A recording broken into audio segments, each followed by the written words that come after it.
यदि श्रोता महाराज परीक्षित जैसे हो तो कथावाचक की कथा करने की इच्छा ना हो तो भी हो जाती है। सुखदेव महामुनि ने कहा कि हे राजन, बहुत अच्छा तुमने प्रश्न किया।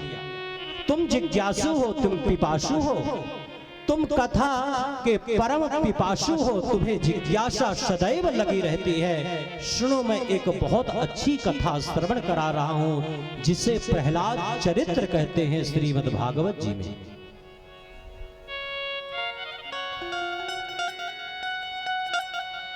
कहते हैं महाराज, हिरण्याक्ष नाम का जब दैत्य मारा गया तो इसका भाई था जिसका नाम था हिरण्यकश्यप।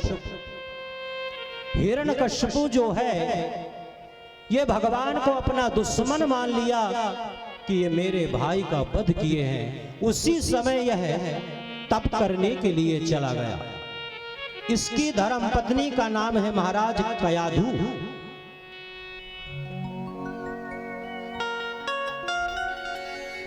ऐसा वैसा तपस्या नहीं किया महाराज, घोर तप किया। पूरे शरीर में इसके दीमक लग गई, पूरा दीमक से ढक गया शरीर इसका। पहाड़ जैसे शरीर था इसका और पूरा पहाड़ जैसे शरीर दीमक से ढक गया महाराज। इतना घोर तप किया। और जब भी कोई तप करता है, जब भी कोई यज्ञ करता है तो सबसे पहले यदि कोई देवताओं को चिंता होती है तो वह राजा इंद्र को चिंता होती है। इंद्र को महाराज चिंता सताई, कहीं ऐसा नहीं कि मेरा इंद्रासन मांग ले।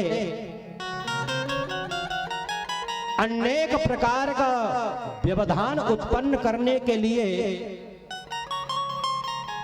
देवलोक से भेजा। इसके बाद भी जब इसकी तपस्या खंडित नहीं हुई तो आज देवराज इंद्र आए और इनकी जो पत्नी है जिनका नाम कयाधु है महाराज, यह कयाधु को लेकर और हरण करके चल दिए। बीच में नारद बाबा मिल गए। नारद को देवराज इंद्र ने प्रणाम किया। नारद ने कहा कि हे इंद्र, तुम देवताओं के राजा हो और तुम्हें ऐसा कार्य करने में तनिक संकोच भी नहीं लगता? तुम कितना घिनौना कार्य कर रहे हो, बताओ।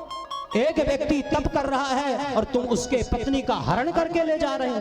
और वो ऐसी वैसी पत्नी नहीं है, इसके उदर में अभी शिशु पल रहा है। इंद्र को लज्जा आई, नतमस्तक होके प्रणाम किया और कयाधु को वहीं छोड़ा और चला गया।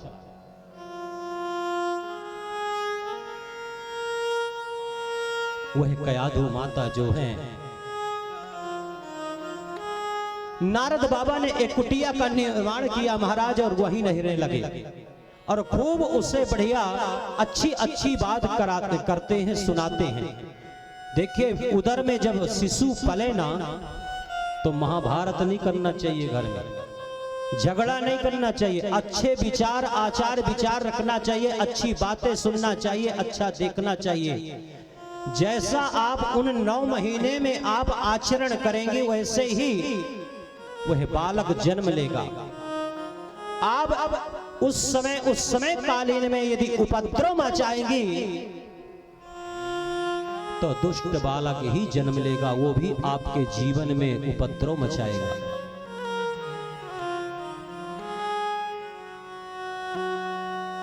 हिरण्यकश्यप ने घोर तप किया महाराज। आज ब्रह्मा से नहीं रह गया। ब्रह्मा जी प्रकट हुए, परम बुरियाद है बस।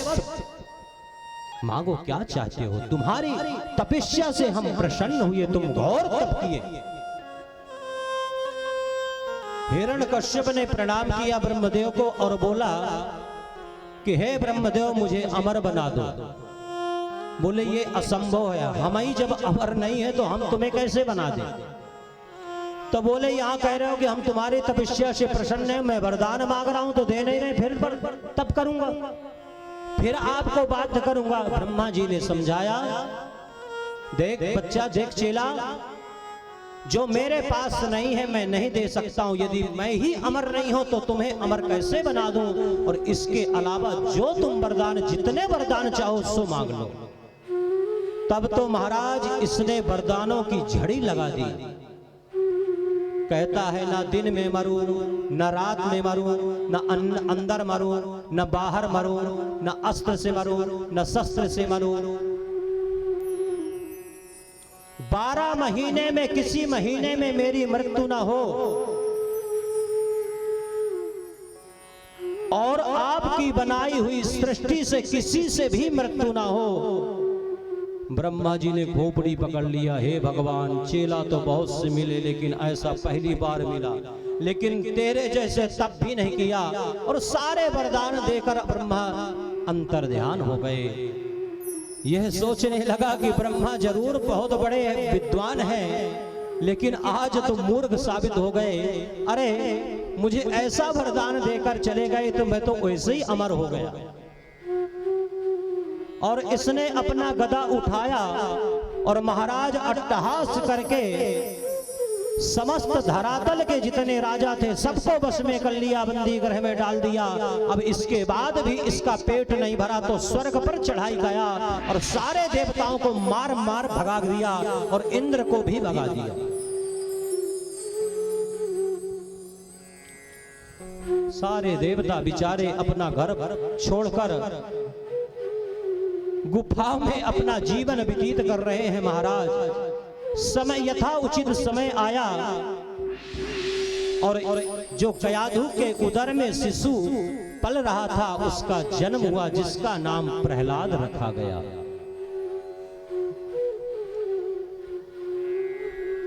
प्रहलाद बाल अवस्था से ही जब शिशु जन्म लेता है और वह देखने की क्षमता उसमें हो जाती है सामने क्या है, और उसकी नजर ही बता देती है कि इसका स्वभाव कैसा होगा। प्रहलाद जी की जो दृष्टि है, नजर है महाराज, वह परम सुंदर है, दयालु। और जो भक्त होता है उसी की दृष्टि दयालु होती है महाराज। यथा उचित समय आया, बड़े हो गए प्रहलाद जी का बढ़िया सब संस्कार कराया गया और हिरण्यकश्यप ने अपने विद्यालय में पढ़ने के लिए भेज दिया, गुरुजी को बुलवाया। प्रहलाद जी के गुरुजी का क्या नाम है? संडामर्ग। और बुलाया संडामर्ग जी को और कहता है कि हे संडामर्ग, जाओ हमारे पुत्र को विद्यालय गुरुकुल में ले जाओ और दैत्य नीति खूब सिखाओ ठीक से।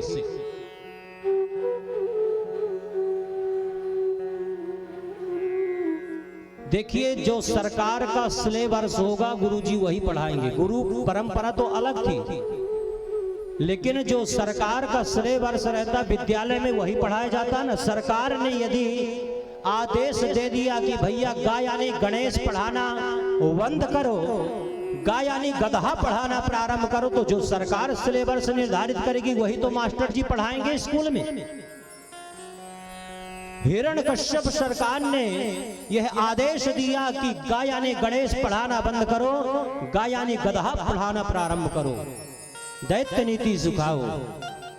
संडामर्ग जी ले गए, खूब दैत्य नीति सिखाए।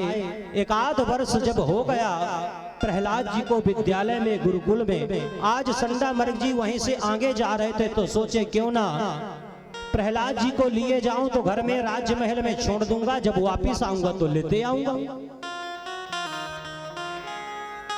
प्रहलाद जी जब घर में गए तो माता कयाधु ने इन्हें सुंदर स्नान कराया, राजस्वी वस्त्र पहनाया, तेल कंघी काजल इत्यादि करके बोला कि जाओ बेटा अपने पिताजी को प्रणाम कराओ। पिताजी को प्रणाम जैसे करने पहुंचे प्रहलाद जी, हिरण्यकश्यप ने उठाया और हृदय से लगा लिया और सिंहासन पर बैठे गोद पर बैठा लिया। अच्छा बेटा, सब बढ़िया कुशलता है, अच्छा लगता है तुम्हें गुरुकुल में? बोले हाँ पिताजी, सब कुछ अच्छा लगता है। अच्छा बताओ, एक आध पाठ सुनाओ, कुछ सीखे हो? हाँ पिताजी जरूर सीखा हूं। प्रहलाद जी कहने लगे, पिताजी यदि प्राणी को अपना कल्याण चाहना है, जीव को अपना कल्याण चाहना है तो भगवान नारायण की उपासना करना चाहिए, तभी इस जीव की मुक्ति हो सकती है। और इतना जैसे प्रहलाद जी के मुख से नारायण का नाम सुना तो यह आग बबूला हो गया। और बोला बेटा ऐसा ऐसा करो, चुप चुप बस बंद हो जाओ, अब हमें पाठ तुम्हारा नहीं सुनना, तुम सीधे अंदर जाओ। और इतने में संडा मर्ग जी आ गए। तो संडा मर्ग जी के ऊपर आग बबूला हुआ, क्यों रे दुष्टों, मैं इसी की तुम्हें तनख्वाह देता हूं, क्या बात हो गई सरकार? बोले अभी अभी इसी मेरा पुत्र कह के गया कि जीव को अपना कल्याण चाहना है तो भगवान नारायण की उपासना करना चाहिए, इसीलिए मैं भेजा हूं, मैं तो दैत्य नीति के लिए भेजा था। संडा मर्ग जी ने कहा हे सरकार, हमने ऐसा कोई पाठ नहीं पढ़ाया, जो आपने सिलेबस निर्धारित किया वह दैत्य नीति ही पढ़ाया, लेकिन पता नहीं ये उठपटांग कहां से पढ़ लिया। और संडा मर्ग जी ने प्रहलाद को लिए और बहुत रास्ते में डांटे फटकारे और ले जाकर खूब दैत्य नीति सिखाते। कई वर्षों तक दैत्य नीति खूब सिखाए महाराज। और आज अब संडा मर्ग जी को लगा कि प्रहलाद जी बढ़िया दैत्य नीति सीख चुके हैं। उस बार ले गया था तो सरकार बहुत क्रोधित हुए थे, इस बार ले जाऊंगा, जब दैत्य नीति सुनाएगा तो जरूर इनाम कुछ मिलेगा।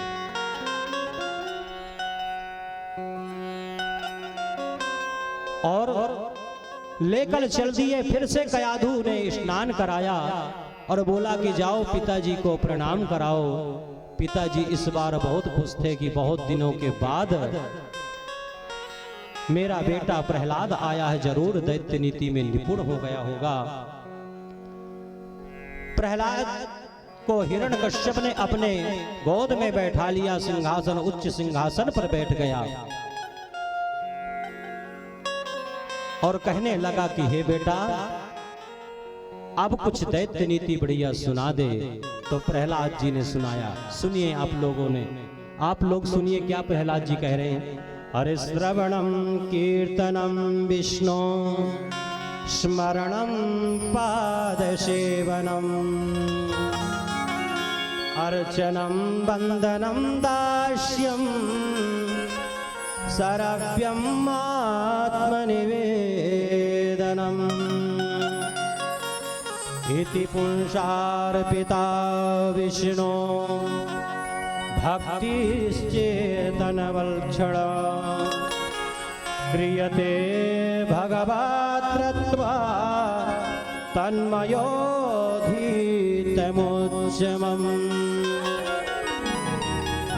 अरे प्रथम भगतीशं तन करिशंगा, प्रथम भगतीशं तन करिशंगा, प्रथम भगतीशं तन करिशंगा, प्रथम भगतीशं तन करिशंगा। तो शररति मम कथा प्रसंगा, तो शररति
श्रवणम कीर्तनम विष्णु स्मरणम पाद सेवनम।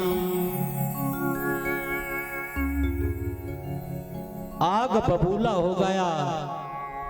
यह सात भक्ति सुनकर, नवधा भक्ति सुनकर महाराज आग बबूला हो गया और इतना क्रोधित हो गया कि उठाकर पटक दिया प्रहलाद जी को जमीन में, चट्टान में। व्याकुल हो गए, तड़फड़ाने लगे प्रहलाद जी।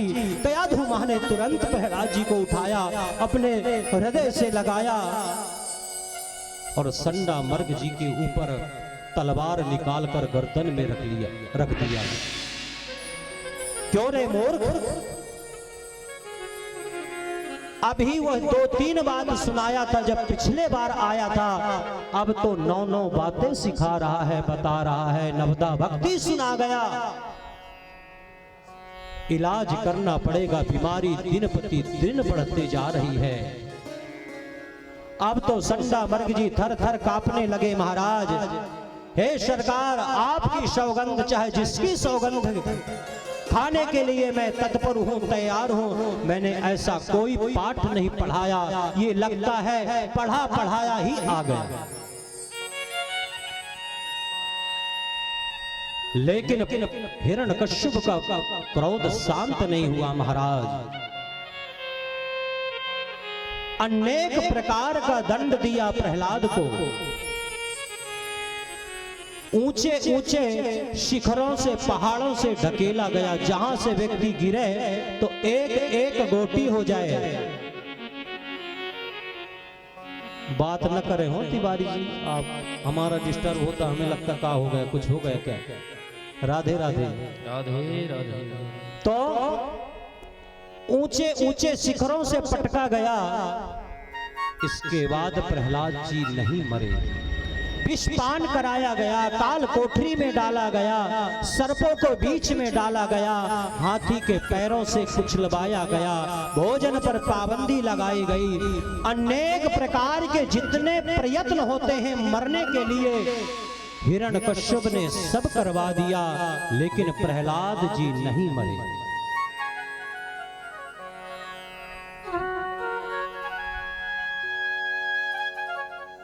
अब तो चिंता होने लगी हिरण्यकश्यप को, कहीं ऐसा नहीं कि मेरा बेटा ही मेरे मृत्यु का कारण बन जाए।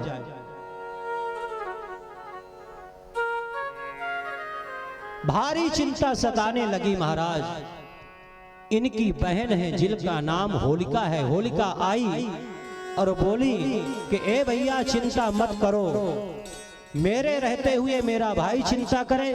एक बड़ी चिंता छोड़ो और एक बड़ी विशाल चिता का निर्माण करवाओ। मुझे ब्रह्मा जी का वरदान है कि मुझे आग जला नहीं सकती है, और मैं इस प्रहलाद को लेकर बैठ जाऊंगी। आप आग लगा देना तो प्रहलाद जल जाएगा और मैं बच जाऊंगा।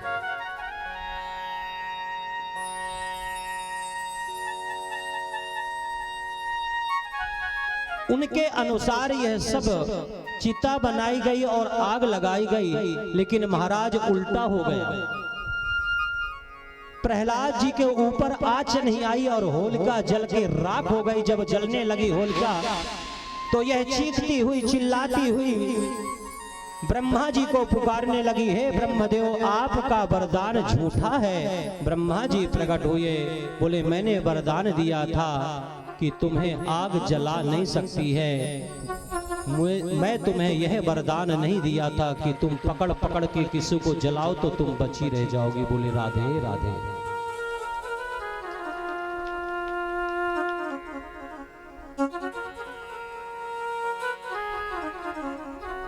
इसके बाद भी प्रहलाद जी का कुछ नहीं हुआ, और प्रहलाद जी के जो साथी थे, जब प्रहलाद जी बच गए, होलिका जल के राख हो गई, तो दूसरे दिन प्रहलाद जी के साथी जो थे उसी भस्मी को एक दूसरे के माथे में लगाते और खुशी बांटते कि हमारा मित्र बच गया। खुशी मनाते हैं, जिसे आप हम धुड़ेरी के नाम से जानते हैं। अभी अभी धुड़ेरी व्यतीत हुई है।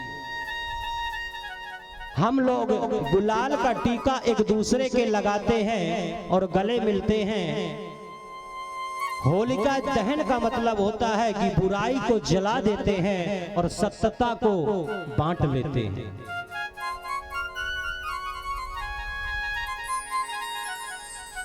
लेकिन महाराज आजकल धुड़ेरी में कुछ और चलता, जो अबीर गुलाल लगाकर और हृदय से मिले और जो जिसके पैर पड़ने वाले वो पैर पड़े तो मान लेना कि ये प्रहलाद वाले वंशज हैं, और जो उठाकर गटर में पटके और नाली में पटके तो समझ जाना कि ये हिरण्यकश्यप के दल के हैं। बोली जय श्री राधे। बहुत प्रयत्न किया हिरण्यकश्यप, इसके बाद भी प्रहलाद जी का कुछ नहीं हुआ। संडामर्ग जी आए और पुनः लेकर चले गए विद्यालय में। बोले अब बहुत दंड देकर मैं इन्हें प्रहलाद जी को दैत्य नीति श्रवण कराऊंगा। कई वर्षों तक जब नहीं आए प्रहलाद जी तो हिरण्यकश्यप को लगा कि चलो भैया चला जाए, देखा जाए। लेकिन यहाँ पर सुखदेव महामुनि कहते हैं राजा परीक्षित से कि हे राजन, एक दिन की बात है कि गुरुजी विद्यालय छोड़कर मार्केट चले गए कुछ सौदा लेने, सब्जी भाजी इत्यादि लेने। तो हिरण्यकश्यप तो अभी नहीं आया, ये मालूम भी नहीं है प्रहलाद जी को कि वह हमारे पिताजी आने वाले हैं। प्रहलाद जी ने अपने साथियों से कहा कि चलो हम एक खेल खेलते हैं जिसका नाम है आंख मिचौली। तुम आंख बंद कर लेना और हम छुप जाएंगे, और फिर इसके बाद जब छुप जाएंगे तो तुम आंख खोलकर हमें ढूंढना। यह आंख मिचौली खेल क्या है महाराज? ये आत्मा और परमात्मा के बीच में जो माया का पर्दा डला है 2 अंगुल का, उसी का नाम है आंख मिचौली खेल। अंतःकरण में ही परमात्मा विद्यमान है। यदि ना होता तो प्रहलाद जी का तो काम हो जाता, लेकिन विश्वास है कि भगवान है। जिनकी मैं साधना करता हूं, उपासना करता हूं, वही मेरी रक्षा कर रहे हैं, वही करेंगे। कब कर रक्षा होती है? जब अटल विश्वास होता है तब। खेल रचाई, इस खेल में कौन कौन सम्मिलित होना चाहता है? जो लोग सम्मिलित होना चाहते हैं वो मेरे साथ में बढ़िया झूम झूम कर ताली बजाएंगे और खेल में सम्मिलित होंगे। और जो हिरण्यकश्यप के दल के होंगे वो नहीं होंगे, वो चुपचाप बैठे रहेंगे। निर्णय आपके हाथ में है।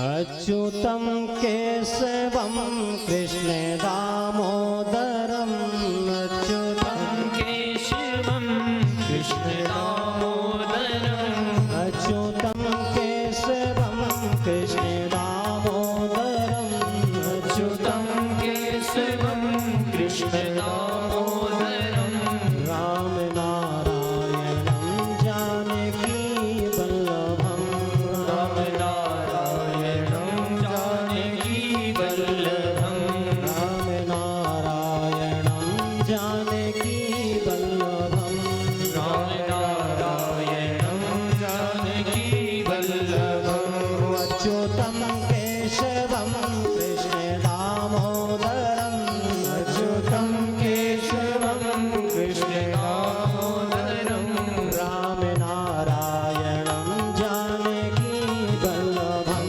राम नारायणं जानकी वल्लभम।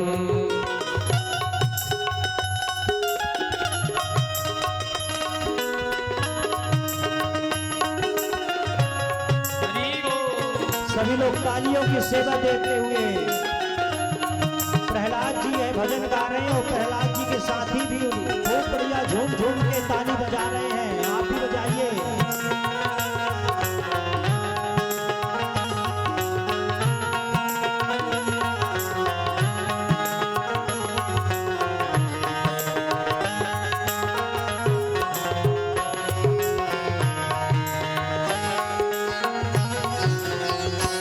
कौन कहता है भगवान आते नहीं, कौन कहता है भगवान आते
कहता है भगवान खाते नहीं, कौन कहता है भगवान खाते नहीं, कौन कहता है भगवान खाते नहीं, कौन कहता है भगवान खाते नहीं, शेर शबरी के जैसे खिलाते नहीं, शेर शबरी के जैसे खिलाते नहीं, अच्युतम केशवम कृष्ण दामोदरम, अच्युतम केशवम कृष्ण दामोदरम, राम नारायणं जानकी वल्लभम, राम नारायणं जानकी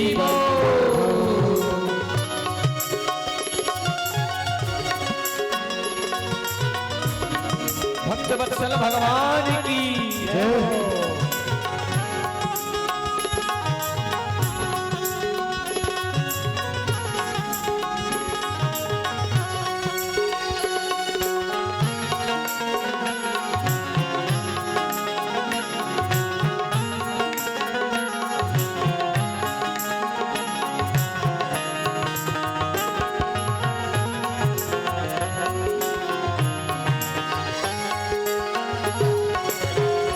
कौन कहता है भगवान नाचते नहीं, कौन कहता है भगवान नाचते नहीं, कौन कहता है भगवान नाचते नहीं, कौन कहता है भगवान नाचते नहीं, गोपियों की तरह तुम नचाते नहीं, गोपियों की तालियों की सेवा करते हुए हरि बोल। नाचते नहीं, अच्युतम केशवम कृष्ण दामोदरम, अच्युतम केशवम कृष्ण दामोदरम, राम नारायणं जानकी वल्लभम, राम नारायणं जानकी वल्लभम,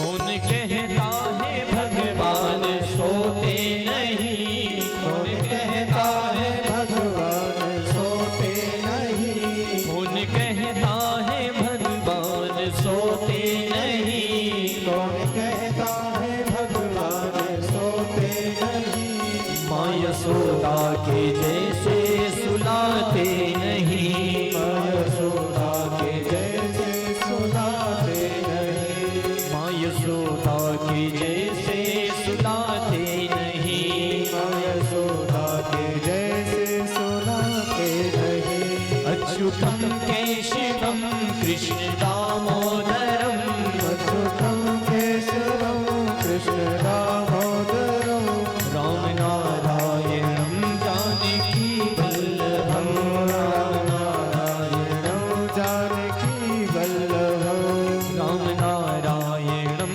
जानकी वल्लभम, राम नारायणं जानकी वल्लभम।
दर्शन तो देंगे कभी ना कभी, कृष्ण दर्शन तो देंगे कभी ना कभी, कृष्ण दर्शन तो देंगे कभी ना कभी, कृष्ण दर्शन तो देंगे कभी ना कभी। अच्युतम केशवम कृष्ण दामोदरम, अच्युतम केशवम कृष्ण दामोदरम, वृंदावन बिहारी लाल की, नारायणम जानकी वल्लभम, नारायणम जानकी वल्लभम, राम नारायणम जानकी वल्लभम, अच्युतम केशवम कृष्ण दामोदरम, अच्युतम केशवम कृष्ण दामोदरम, अच्युतम केशवम कृष्ण दामोदरम, अच्युतम केशवम कृष्ण दामोदरम, राम नारायणम जानकी वल्लभम, राम नारायणम जानकी वल्लभम, राम नारायणम जानकी वल्लभम, राम नारायणम जानकी वल्लभम, राम नारायणम जानकी वल्लभम, राम नारायणम जानकी वल्लभम। यह संकीर्तन चल रहा था। महाराज हिरण्यकश्यप पहुंच गया और जोर से अट्टहास किया। माइक फिर बिगड़ गया। जोर से अट्टहास किया। महाराज ऐसे रहने देना, जोर से अट्टहास किया तो जितने प्रहलाद जी के महाराज साथी संगति थे भयभीत हो गए। देखो मित्र, जिसकी चिंता थी तुम्हारे पिताजी ना आ जाए, आखिर आ ही गए। प्रहलाद जी मुस्कुराए, चिंता मत करो, जिनका संकीर्तन कर रहे थे ना वही बचाएंगे हम। विश्वास रखो मित्र, सब प्रहलाद जी के जो सहपाठी हैं वह भयभीत हैं, लेकिन प्रहलाद जी मुस्कुरा रहे हैं। हिरण्यकश्यप ने कहा प्रहलाद जी से, क्यों रे, तू बड़ा भगवान का भक्त है, तेरा भगवान बहुत बलशाली है, बता कहां है। प्रहलाद जी फिर से मुस्कुराए और कहते हैं कि ये जो आप आवाज निकाल रहे हो पिताजी, ये जो आपका बल है ना, यह आपका नहीं है, मेरे प्रभु का बल है। न केवलम वो भवतस्य राजन सवै बलम बलिनाम चरेशाम। ये जो बल है ये मेरे भगवान का दिया हुआ बल है। अच्छा, तेरा भगवान बहुत बलशाली है? बोले हाँ, मेरा भगवान बहुत बलशाली है। अच्छा, तेरा भगवान कहाँ है पहले बता। प्रहलाद जी फिर से हंसे, अरे पिताजी, यह अटपटी बात कैसे पूछ रहे हो, मेरा भगवान सर्वत्र है, मेरा भगवान घट घटवासी है। अच्छा, तेरा भगवान सर्वत्र है? बोले हाँ। बोले बोल, इस खम्भे में है तेरा भगवान?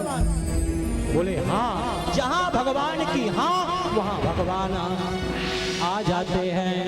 हिरण्यकश्यप ने उठाया गदा और वह गदा खड़गप प्रहार किया उस खम्भे में, और जैसे खम्भा टूटा, गड़गड़ गड़गड़ानो, खम्भा बाटो चरचरानो, निक्सो नर नाहर को रूप अति भयानक है। गड़गड़ गड़गड़ावे, कसन जीव लब लपावे, चितवत सरोज मानो, अंग जात खानो है।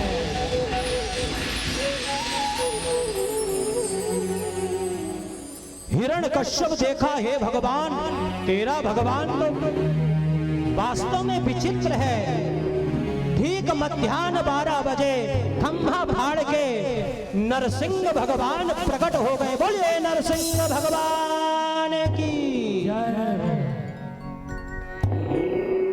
पहले तो घबराया हिरण्यकश्यप, फिर सोचा मैं क्यों घबराऊं, मुझे तो वरदान है, कोई नहीं मार सकता। और दोनों के बीच में युद्ध छिड़ गया। महाराज, भयंकर का युद्ध छिड़ा है। नरसिंह भगवान और हिरण्यकश्यप के बीच में भयंकर का युद्ध चल रहा है। आकाश मार्ग से सारे देवता हाथ जोड़कर खड़े हैं रहे हैं, संध्या कालीन का समय हो गया। देवता कहते हैं कि हे प्रभु जल्दी करिए, यदि रात्रि कालीन हो गई तो दैत्यों की शक्ति दुगनी हो जाती है।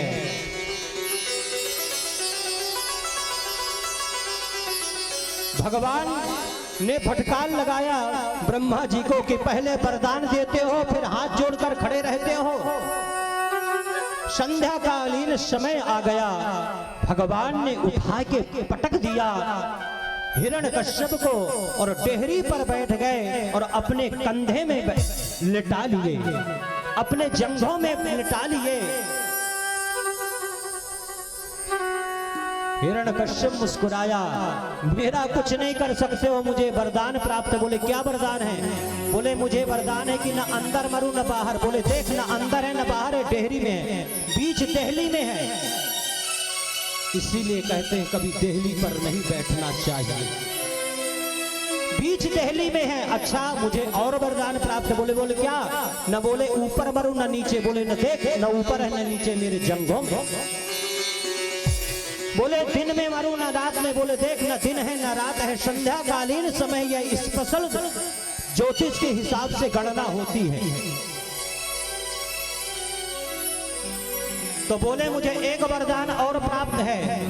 बोले ना अस्त्र से मरूं ना शस्त्र से। बोले देख मेरे हाथ में ना अस्त्र है ना शस्त्र है, जो बड़े बड़े नाखून है ना इसी से तेरा यह वक्षस्थल छाती विदीर्ण कर दूंगा। तो बोले मुझे एक वरदान और प्राप्त है। बोले बोल जल्दी जल्दी, समय नहीं है। बोले 12 महीनों में किसी महीने में न मरूं। बोले तेरे लिए पुरुषोत्तम माह अतिरिक्त बनाया है, ये 12 महीनों में नहीं आता। तो बोले एक वरदान और प्राप्त है, ब्रह्मा की बनाई हुई सृष्टि से किसी से न मरूं। बोले मूर्ख, तुझे कौन कह दिया कि मुझे ब्रह्मा बनाता है? मैं ब्रह्मा को बनाता हूं। और ब्रह्मा जी के सारे वरदानों की रक्षा करते हुए नरसिंह भगवान हिरण्यकश्यप का वक्षस्थल विदीर्ण कर दिए। बोलिए भक्तवत्सल भगवान की जय। हिरण्यकश्यप के मरते ही प्राणांत उपरांत देवता लोग आकाश मार्ग से पुष्प वृष्टि करने लगे। जय हो प्रभु जय हो, आज इस पापी से उद्धार आपने किया। यह आताताई से बहुत आतंक फैलाया था, आपकी जय हो जय हो। लेकिन नरसिंह भगवान का बहुत क्रोध है महाराज, इनका क्रोध कौन शांत करे? सारे देवता क्रोध शांत करने के लिए स्तुति करना चाहते हैं, लेकिन जैसे देवता पास में आते हैं और यह दहाड़ लगाते हैं हिरण्यकश्यप को नरसिंह भगवान, तो सारे देवता खड़े भागते नजर आते हैं। ब्रह्मा जी पहुंचे, ब्रह्मा जी ने स्तुति करना चाहा, ब्रह्मा जी को भी दहाड़ लगाए नरसिंह भगवान। तो ब्रह्मा जी 9-2-11 होते हुए दाढ़ी में हाथ लगाते हुए, दाढ़ी कांप गई भैया, मैं इनका क्रोध शांत नहीं कर सकता, अब कौन करे? तो बोले चलो इनकी जो अर्धांगिनी लक्ष्मी है वैकुंठ चला जाए, उन्हीं से प्रार्थना करा जाए। सारे देवता वैकुंठ पहुंच गए और लक्ष्मी जी से प्रार्थना किए कि हे लक्ष्मी मैया अनर्थ हो गया क्या? बोले क्या हो गया? बोले आपके जो भगवान है प्रभु हैं प्राणनाथ हैं, आज वह क्रोधित हैं, बहुत बड़ा कोप है और उनका क्रोध आप ही शांत कर सकती हैं। लक्ष्मी जी ने कहा मेरे प्रभु को क्रोध, मेरे प्रभु तो परम शांताकार हैं। शांताकारं भुजगशयनं पद्मनाभं सुरेशं विश्वाधारं गगनसदृशं मेघवर्णं शुभांगं श्रीलक्ष्मीकान्तं कमलनयनं योगिभिर्ध्यानगम्यं वंदे विष्णुं भवभयहरं सर्वलोकैकनाथं। जो सर्वलोकी नाथ है, मेरे प्राणनाथ हैं, वह तो परम शांताकार है। ऐसा हो ही नहीं सकता कि मेरे प्रभु को कोप आ जाए। क्रोध आ जाए। देवताओं ने कहा चाहे जिसकी सौगंध खिला दो वह शांताकार आज परम अशांताकार बन के बैठे हैं और आप ही उनको शांति दिला सकते हैं।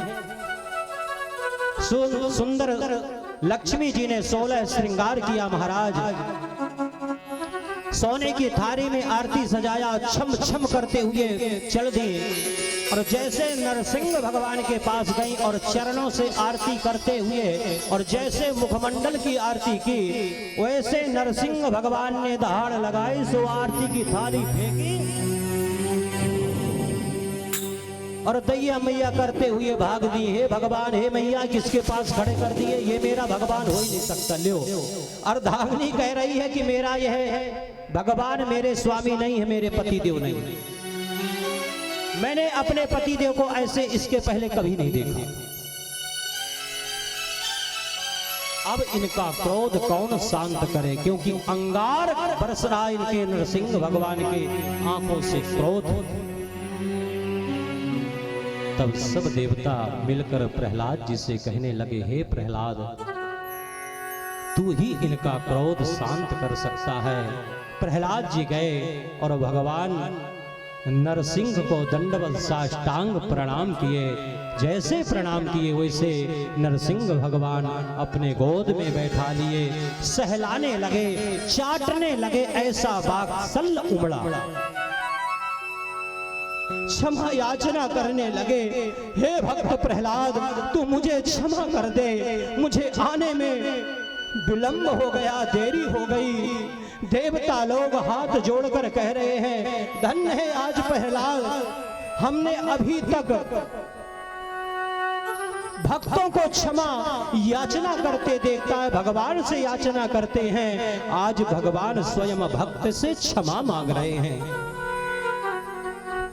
चाटने लगे, जैसे एक गाय जनती है, बछड़े को जन्म देती है और चाट चाट के पूरी गंदगी साफ कर देती है, आज चाटने लगे। ऐसा वात्सल्य उमड़ा और भक्त वत्सल जो को जयकारा लगाते हैं। भक्त वत्सल का मतलब यही है कि भक्त यानी भगवान और वत्सल यानी बछड़ा। जैसे गाय अपने बछड़े को चाट चाट के पूरी गंदगी सब चाट जाती है, एकदम विशुद्ध धवल कर देती है, आज उसी प्रकार नरसिंह भगवान चाटने लगे, ऐसा वात्सल उमड़ा। जय जय जय नरसिंह भगवान, भगत की लाज बचाने वाले। जय जय जय नरसिंह भगवान, भगत की लाज बचाने वाले। जय जय जय नरसिंह भगवान, भगत की लाज बचाने वाले। जय जय जय नरसिंह भगवान, लाज बचाने वाले। भगत की लाज बचाने वाले, जगत की लाज बचाने वाले। भगत की लाज बचाने वाले, भगत की लाज बचाने वाले। भगत की लाज बचाने वाले, जगत की लाज बचाने वाले। भगत की लाज बचाने वाले, भगत की लाज बचाने वाले। जय जय जय नरसिंह भगवान, भगत की लाज बचाने वाले। जय जय जय नरसिंह भगवान, भगत की लाज बचाने। जय जय जय नरसिंह भगवान, भगत की लाज बचाने वाले। बोली नरसिंह भगवान की जय। इस प्रकार वात्सल उमड़ा भगवान का। भगवान क्षमा याचना करते हुए कहने लगे, क्यों रे भक्त प्रहलाद, तुझे डर नहीं लगता मेरे से? देखो तो जो मेरी अर्धांगिनी लक्ष्मी है वह भी डर कर भाग गई, तुझे डर क्यों नहीं लगता? प्रहलाद जी ने सुंदर प्रति उत्तर दिया, बोला, हे प्रभु, जब सिंह जंगल में दहाड़ लगाता है तो उसकी दहाड़ सुनकर जितने बनचर रहते हैं सब भाग जाते हैं, लेकिन उसका जो बच्चा होता वो थोड़ी भाग जाता, वो तो उसी के पीठ पर चढ़ के और क्रीड़ा करता है, खेलता है। मुझे क्यों डर लगे? यदि भक्त को भगवान से डर लगेगा तो भक्त जाएगा का? अच्छा प्रहलाद, मैं चाहता हूं मेरे कारण तुझे इतना कष्ट उठाना पड़ा है, कुछ वरदान मांग ले। जैसे वरदान नाम सुने हाथ जोड़कर प्रहलाद कहने लगे कि हे प्रभु, ये आप क्या कह रहे हो? ये लेने देने की बात क्यों कर रहे हो? ये लेना देना तो बनियों का काम है। ये भक्त और भगवान के बीच में कब से नियम लागू हो गया? आप सब कुछ बोलना, लेकिन लेने देने की बात नहीं बोलना।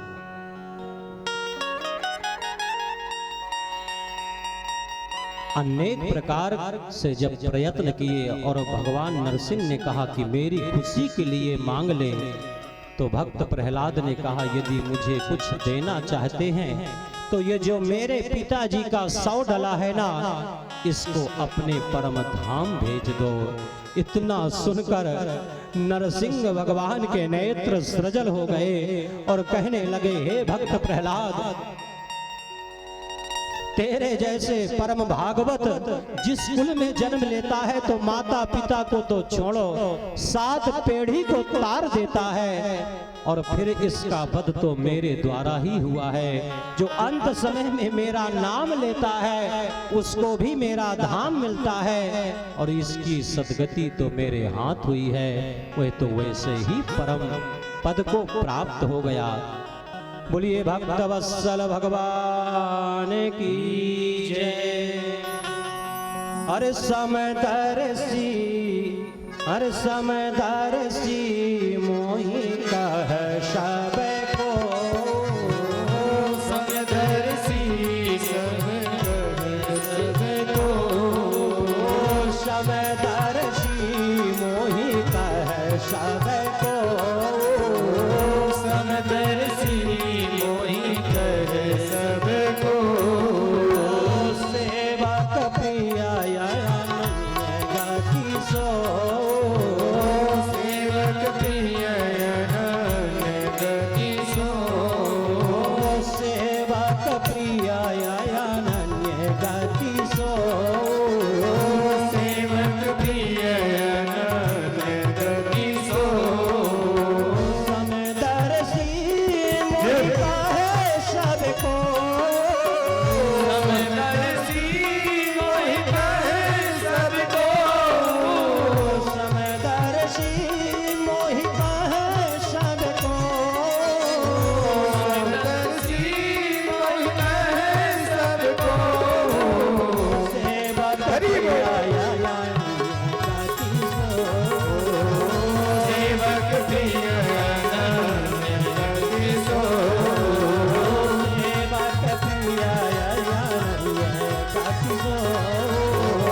सेवक प्रिय गति सो, सेवक प्रिय गति सो, सेवक प्रिय गति सो।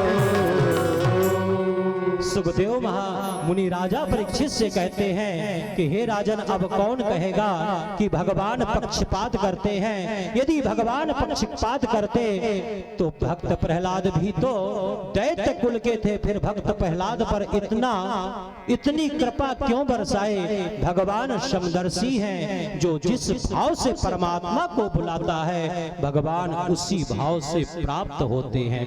बोलिए भक्त वत्सल भगवान की जय हो। मुझे ऐसी लगन तू लगा दे, मैं तेरे बिना पल ना रहूं। मुझे ऐसी लगन तू लगा दे, तेरे बिना पल न रहूं। मुझे ऐसी लगन तू लगा दे, मैं तेरे बिना पल ना रहूं। मुझे ऐसी लगन तू लगा दे, तेरे बिना पल न रहूं। मैं तेरे बिना पल ना रहूं, मैं तेरे बिना पल न रहूं।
जल बिन मछली पल ना जिए, जैसे जल बिन मछली पल ना जिए, जैसे जल बिन मछली पल ना जिए, जैसे जल बिन मछली पल ना जिए, ऐसे तड़पू में घड़ी घड़ी तेरे लिए, ऐसे तड़पू में तेरे लिए घड़ी घड़ी, ऐसे तड़पू में घड़ी घड़ी तेरे लिए, ऐसे तड़पू में घड़ी घड़ी तेरे लिए।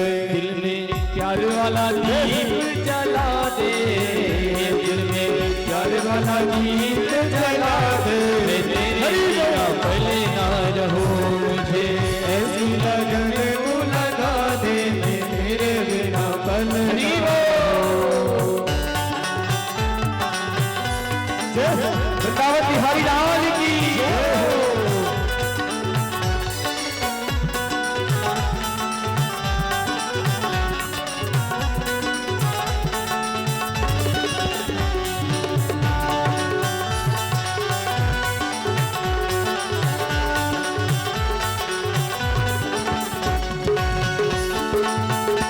हरि बोल।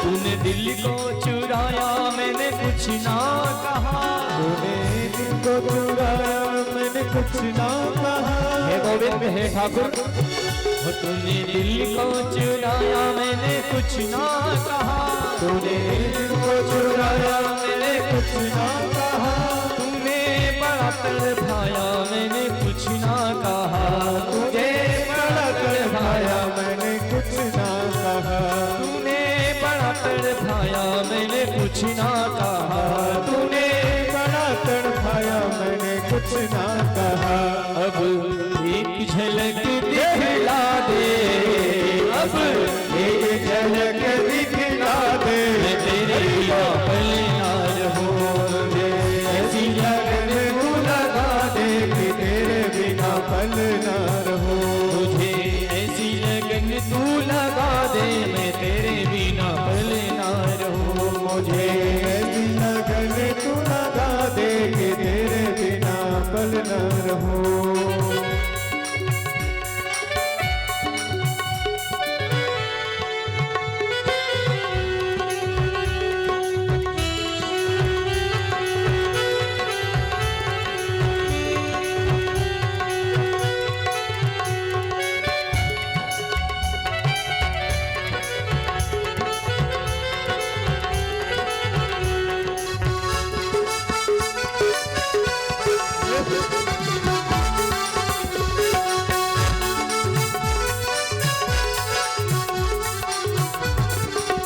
हे गोविंद, अब अंतिम यही इच्छा है, तेरे चरणों की धूल में ऐसे मिल जाऊं, तेरे चरणों की धूल में ऐसे मिल जाऊं, तेरे चरणों की धूल में ऐसे मिल जाऊं, तेरे चरणों की धूल में ऐसे मिल जाऊं, अब आस यही है कहीं दूर ना जाऊं, अब आस यही है कहीं दूर न जाऊं, अब आस यही है कहीं दूर ना जाऊं, अब आस यही है कहीं दूर न जाऊं, अब भक्ति का रंग चढ़ा दे, अब भक्ति का रंग चढ़ा दे, और जिन भक्तों को भक्ति का रंग चढ़ गया है अपने दोनों हाथ में उठाइए, बोली वृंदावन बिहारी लाल की जय, की सेवा करो।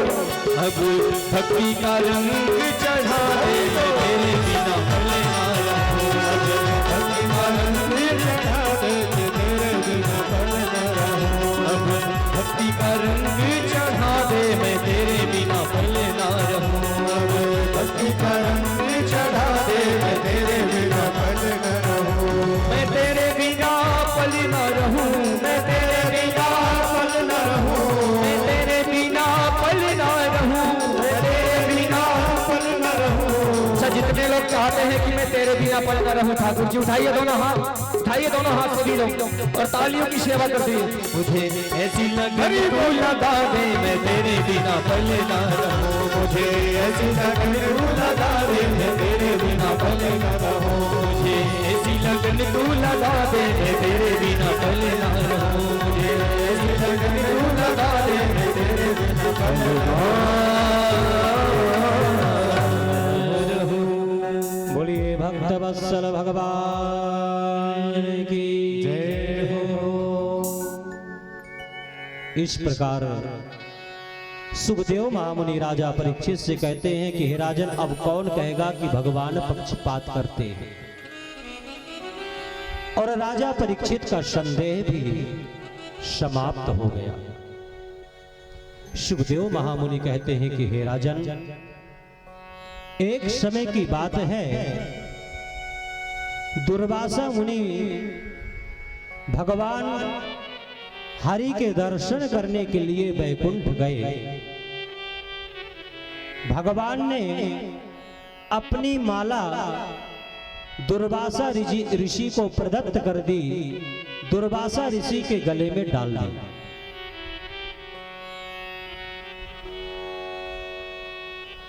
और वहां से दुर्वासा जी चले। दुर्वासा जी आ रहे थे और इंद्र जा रहे थे। ऐरावत हाथी में बैठकर इंद्र जा रहे थे। दुर्वासा जी को लगा, देखो हम बीत रात संत हैं, फक्कड़ बाबा हैं, इतनी सुंदर माला हम क्या करेंगे पहनकर। ये देवताओं के राजा हैं, क्यों ना यह माला इनके गले में डाल दी जाए। और दुर्वासा जी ने माला उतारी और इंद्र के गले में डाल दी और आगे बढ़ गए दुर्वासा जी, और इंद्र भी आगे बढ़े। यहां इंद्र के मन में घृणा हुई कि देखो, हम देवताओं के राजा इंद्र हैं और ये बाबा बैरागी अपना जूठा माला हमारे गले में डाल रहे हैं। तो यों से सोचकर यह उतार कर फेंकने के लिए तत्पर हुए। और दुर्वासा जी के मन में आया कि देखो तो वह माला इंद्र के गले में कैसी लग रही। तो मुड़ के उनका देखना और इंद्र का फेंकना। और जैसे इंद्र ने फेंका तो हाथी, ऐरावत जो हाथी था, वह पैरों से कुचलता हुआ आगे बढ़ गया। तो दुर्वासा जी को क्रोध आ गया। मूर्ख इंद्र, तुम मद में इतने व्याकुल हो गए हो, मतवाले हो गए हो, तुम्हें यह भी मालूम नहीं कि यह किसका माला था। यह भगवान नारायण ने, हरि ने मुझे प्रदत्त किया था अभी अभी। लेकिन मूर्ख, तुम मद में हो गए हो। जाओ, मैं तुम्हें शाप देता हूं कि तुम्हारे सहित समस्त देवता श्रीहीन हो जाए। ऐसा भयानक शाप देकर महाराज दुर्वासा जी चले गए। सारे देवता जब श्रीहीन हो गए तो दैत्यों को मालूम चला तो स्वर्ग पर चढ़ाई कर दिए और सबको अच्छी मार लगाए। हाथ पैर अंग भंग करके खदेड़ दिए महाराज। अब सारे देवता इधर उधर घूम रहे हैं, किसी काम के नहीं। बहुत दुखित हो रहे हैं। आज इंद्र सहित इंद्र, वरुण, अग्नि इत्यादि सब गए, पवन इत्यादि। और भगवान नारायण से कहा कि हे प्रभु, आप ही इसका कुछ उपाय बताइए, हम क्या करें।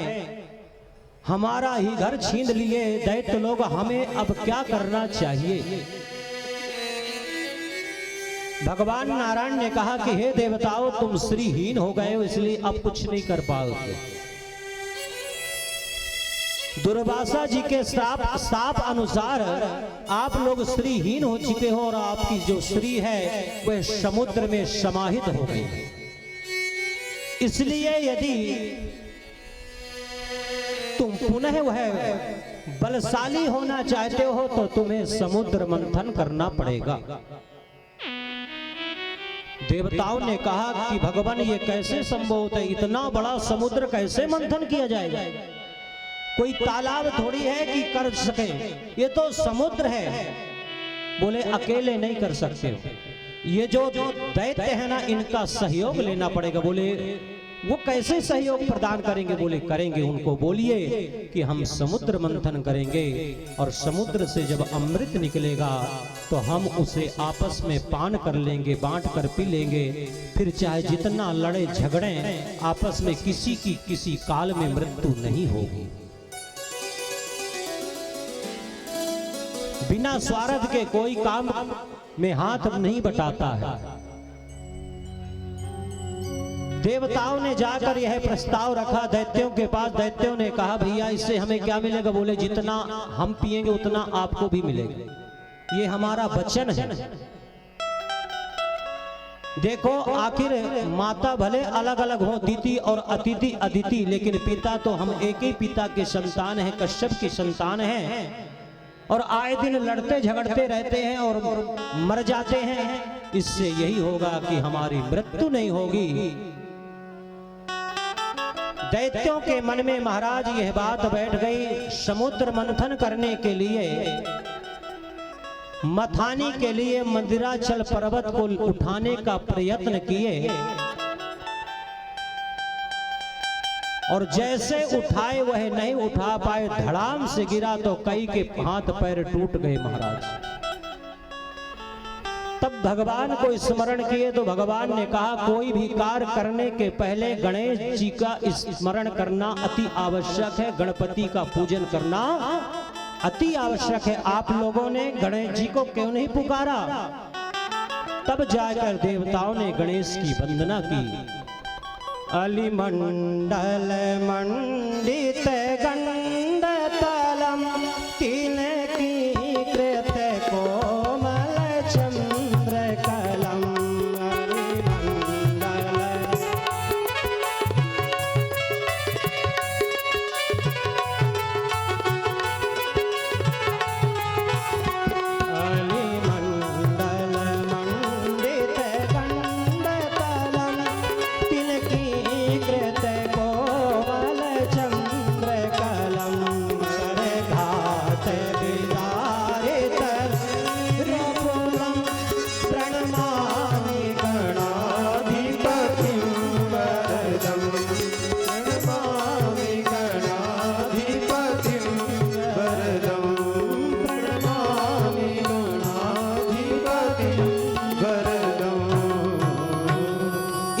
जब गणेश भगवान की स्तुति स्तवन किया गया, वंदना की गई, तो गणेश भगवान प्रसन्न हुए। गणेश पूजन समापन हुआ और अब की बार मदिराचल पर्वत को देवताओं और दानों ने उठाया और उठाकर ले जाके जैसे समुद्र में रखा महाराज, तो यह डूबता हुआ नीचे की ओर चला गया।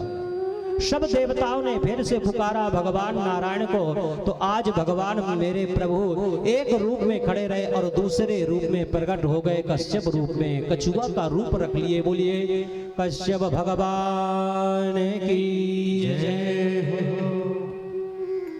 भगवान कश्यप रूप में कछुआ का रूप बना लिए और वह जो पहाड़ था, मदिराचल पर्वत था, अपने पीठ पर धारण कर लिए। भैया मथानी तो आ गई, रस्सी कहां से मिले? जब तक रस्सी नहीं रहेगी तो कैसे मथा जाएगा? तो बासुकी नांग के पास पहुंच गए देवता और बासुकी से बोले कि हे बासुकी चलो, तुम समुद्र मंथन में हमारी रक्षा करो, सहयोग प्रदान करो। बासुकी ने मना कर दिया, हमें क्या मिलने वाला? बोले कटोरा में जितना लास्ट में बचे ना वो सब आपे का सब चाट जाना। बोले जो ही राम सोई राम, चलो इतने में संतुष्टि होगी। बासुकी की रस्सी बन गई महाराज। भगवान खड़े खड़े कानों में कुछ गुरु मंत्र दे दिए, फूंक दिए देवताओं के। सावधान देवता, होशियारी यही करना। देवताओं ने कहा कि हम बड़े बाप के पिताजी हैं, वो बड़े बाप के लड़के हैं, बड़ी माँ के लड़के हैं, इसलिए हम आगे लगेंगे। तुम छोटे हो इसलिए छोटे पीछे लगेंगे। दैत्यों ने कहा समुद्र मंथन हो और चाहे ना हो, समुद्र मंथन यदि करवाना है तो हम आगे ही लगकर सहयोग करेंगे, नहीं तो हम यूं चले। देवताओं ने कहा भैया तुम ही बड़े बाप के बन जाओ, आगे लग जाओ, लेकिन समुद्र मंथन करो, हम पीछे लग जा रहे हैं। और जब महाराज समुद्र मंथन चालू हुआ और बासुकी को खींचना प्रारंभ किए, तो बासुकी जब खींचता है तो ऐसा झांक फेंकता है कि उससे चटपटा रहे हैं सारे दैत्य और पछता रहे हैं कि हे भगवान छोटे ही बाप के बन जाते तो अच्छा होता। महाराज मूर्ख और संग दूसरे के फूंकने पर ही बचता है। इनको अपने से ज्ञात नहीं था, भगवान ने गुरु मंत्र दे दिया था, देवताओं ने वही कहा जो भगवान ने कहा। महाराज समुद्र मंथन चल रहा था। समुद्र मंथन करते करते करते क्या सबसे पहले निकला? हलाहल निकला, विष निकला। जैसे हलाहल का कलश आया, सब व्याकुल हो गए, भयभीत हो गए। अब क्या होगा? ये कहां डालेंगे? इसको कौन ग्रहण करेगा? सारे देवता कलश लेकर पहुंच गए देवाधिदेव महादेव भूत बावन भोलेनाथ के पास। हर हर महादेव शंभु। अरे देव देव महादेवा भूतात्मन भूत भावना त्राहिनः शरणापन्या त्रैलोक्य दहना त्राहिमाम भोलेनाथ, इस हलाहल से हमारी रक्षा करो। भगवान भोलेनाथ बोले क्या बात है? बोले हमने बोला कि इस हलाहल से रक्षा करो। भगवान भोलेनाथ के पास में बैठी थी भगवती मैया। बोलो देवी क्या किया जाए? ये विषपान कर लूं? भगवती ने कहा कौन ऐसी अभागिन स्त्री होगी जो अपने पति को विषपान कराएगी? हैं तो अच्छा पान न करो। बोले नहीं, जिसमें जगत का कल्याण हो वही करिए। तो बोला अच्छा पी लो। बोले जगत में तो मैं भी आती हूँ, मेरा भी कल्याण हो। आप यदि पी लेंगे तो मेरा कल्याण कैसे होगा? इसलिए भोलेनाथ वही करिए। भोलेनाथ अंजुरी बनाए और देवताओं को बोले कि पूरा उड़ेल दो इस अंजुरी में, और रा कहे तो मुख में भर लिए, और माँ कहे तो कंठ में धारण कर लिए, और एक अपना आभूषण बना लिए जिसे आज हम और आप किस नाम से पुकारते हैं? बोलिए नीलकंठेश्वर भगवान की जय। अरे नाम है प्रभाव जान शिवनी को, नाम है प्रभाव जान शिवनी को, नाम है प्रभाव जान शिवनी को, नाम है प्रभाव जान शिवनी को। काल कोट खड़ो दीनी अमी को, काल कोट दीनी अमी को, नाम है प्रभाव जान शिवनी को, नाम है प्रभाव जान शिवनी को। काल कोट खड़ो दीनी अमी को, काल कोट काल को, काल कोट दीनी कालकूट विष दीन अमी को। भगवान ने अपना आभूषण बना लिया और सारे देवता पहुंचे और फिर से समुद्र मंथन प्रारंभ हो गया। अब की बार महाराज कामधेनु गाय में निकली तो यह वशिष्ठ जी को ऋषियों को प्रदत्त कर दी गई। फिर से समुद्र मंथन हुआ तो अब की बार चंद्रमा निकला तो भगवान भोलेनाथ के मस्तक पर धारण कर दिए, क्योंकि अभी अभी हलाहल पिए हैं, विष पिए हैं, गर्मी ज्यादा होगी, इसलिए चंद्रमा भगवान को शीतलता देगी। इसलिए देवताओं ने भगवान भोलेनाथ के मस्तक पर धारण कर दी। फिर से महाराज समुद्र मंथन हुआ तो उच्च स्तरवा घोड़ा निकला। इंद्र सोचे कि बहुत अच्छा घोड़ा है, मैं क्यों ना ले लूं। भगवान ने इशारा कर दिया अब की बार जब समुद्र मंथन होगा तो और अच्छा आएगा, इसलिए वह बलि को प्रदत्त कर दिया गया। फिर से समुद्र मंथन हुआ तो ऐरावत हाथी निकला, राजा इंद्र को प्रदत्त हो गया। कौस्तुभ मणि निकली महाराज, वह कौस्तुभ मणि किसी में सामर्थ्यता नहीं थी कि उसे कोई धारण कर ले, उठा सके, और वह मणि निकली और सीधे भगवान के हृदय में वह विराजमान हो गई। ये कौस्तुभ मणि है क्या? ये मणि महाराज जो भगवान के निरंतर वक्षस्थल में रहती है, इसमें कोई धागा नहीं है कि धागा से पिरोई गई है और फिर पहनाई गई। ये बिना धागा के ही रहती है।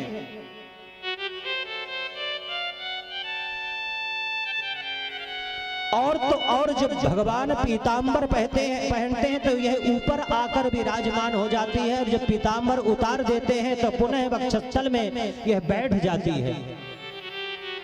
थोड़ा सा 2 मिनट में समय लूंगा, यह कौस्तुभ मणि है क्या? यहाँ प्रश्न उठता है महाराज की जो वैकुंठ जाता है अपना देह त्याग कर, वह भगवान जैसा ही दीप पड़ता है, भगवान जैसा हो जाता, 4 हाथ हो जाते हैं उसके, शंख चक्र गदा पद्म इत्यादि धारण कर लेता है। तो प्रश्न उठता है कि फिर भगवान कौन है, कौन जानेगा? जब भगवान जैसे सब दिखाई देंगे तो भगवान कौन है, ये क्या पहचान है?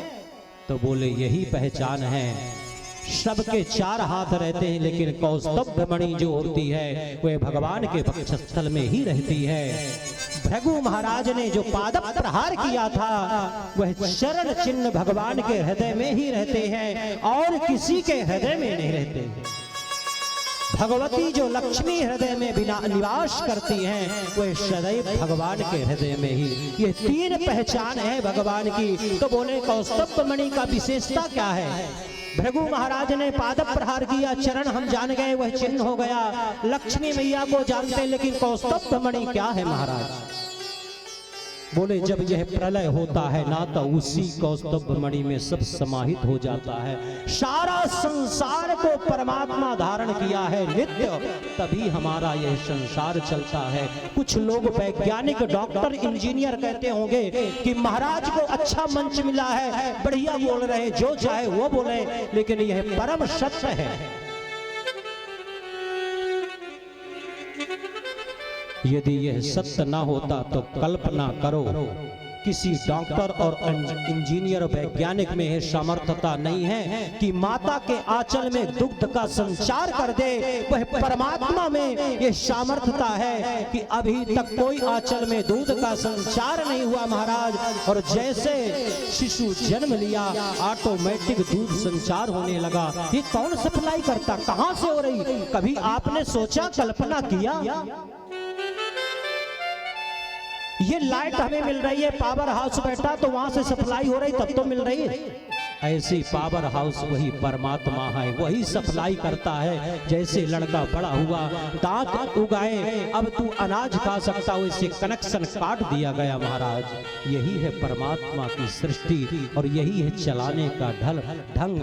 मेरे परम ब्रह्म परमात्मा जो नारायण है वो तो पालन करता है। भगवान भक्त पर सदैव कृपा करते हैं। ऐसे भगवान के हृदय में कौस्तुभ मणि स्थापित है। हम आप सब परमात्मा के चरणों में प्रणाम करते हैं।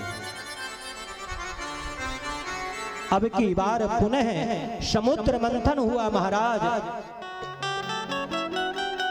तो रंभादिक इत्यादि अप्सराएं निकली जो स्वर्ग को प्रदान कर दी गई। फिर से समुद्र मंथन हुआ तो पारिजात का वृक्ष निकला, तो उससे भी स्वर्ग को दे दिया गया।